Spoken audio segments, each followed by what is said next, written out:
Eamon, a wisp of a man compared to the hulking smiths of his father's forge, felt the weight of Aethel's despair press down on him like the iron they shaped. The Emerald Valley, once bursting with life, lay shrouded in a suffocating pall of fear. A monstrous drake, scales the color of bruised obsidian and eyes like molten gold, had awakened from its slumber in the frost-bitten peaks. Its fiery breath had scorched meadows black, and its hunger had stolen the livestock, leaving the villagers trembling behind bolted doors.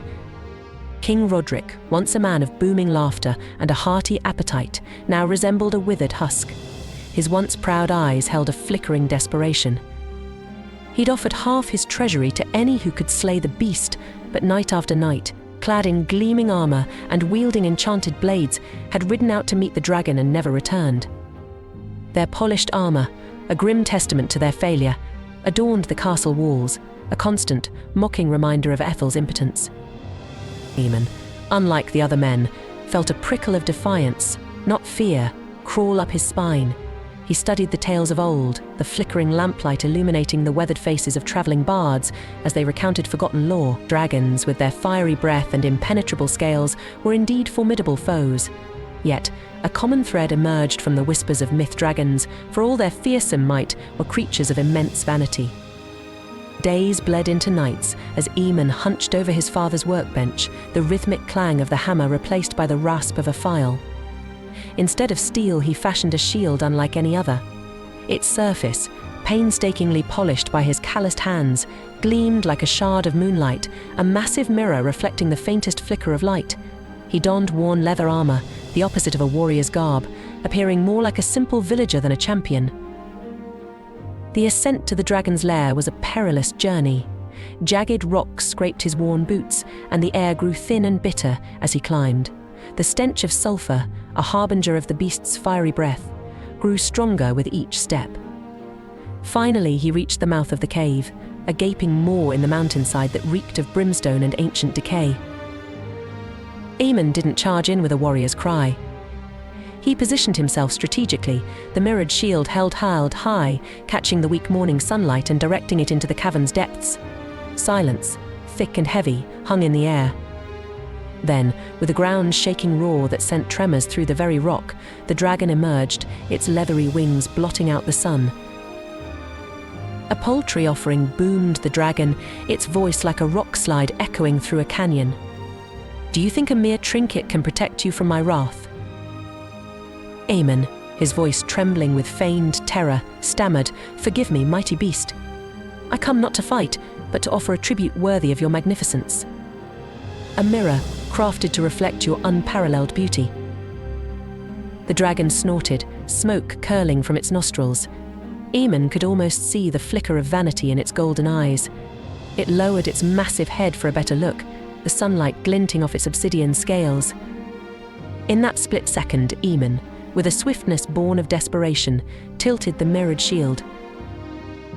The reflected sunlight struck the dragon, a blinding beam that pierced its ancient eyes.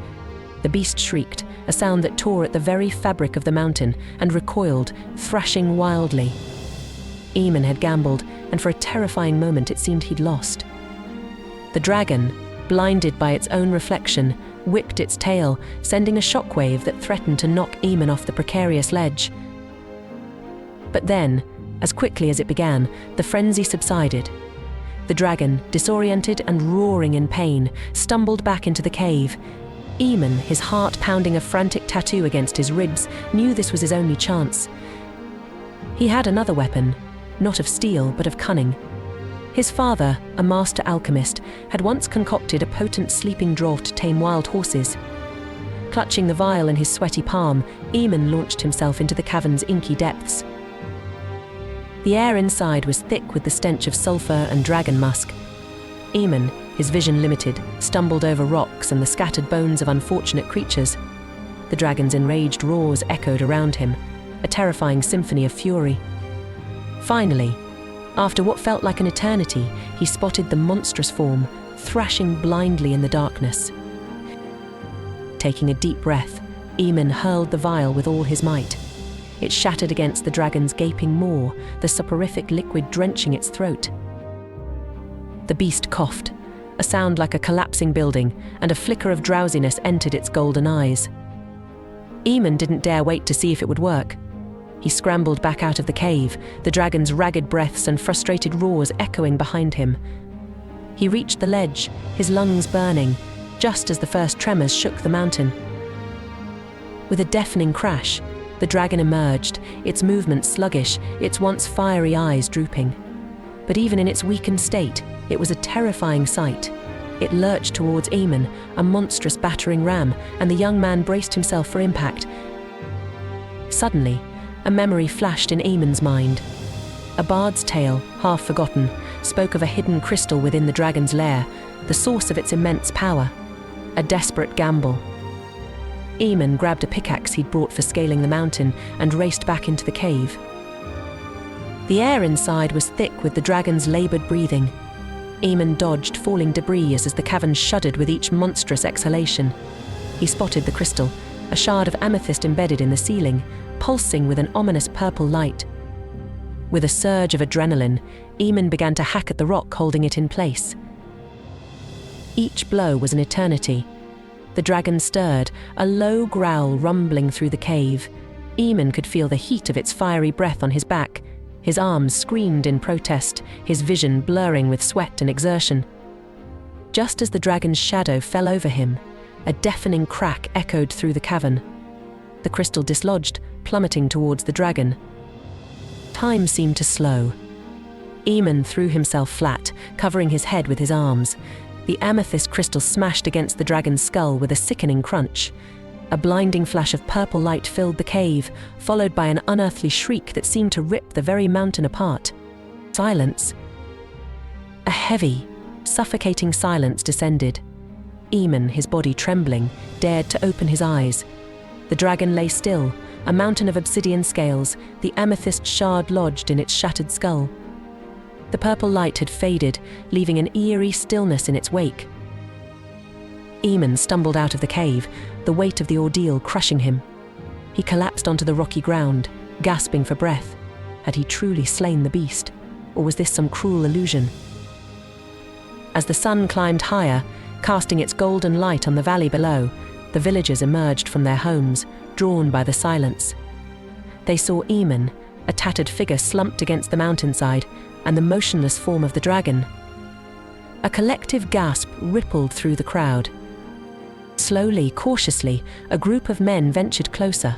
They poked and prodded the dragon with their spears, disbelief etched on their faces. Finally, one brave soul climbed onto the beast's back and examined the shattered crystal.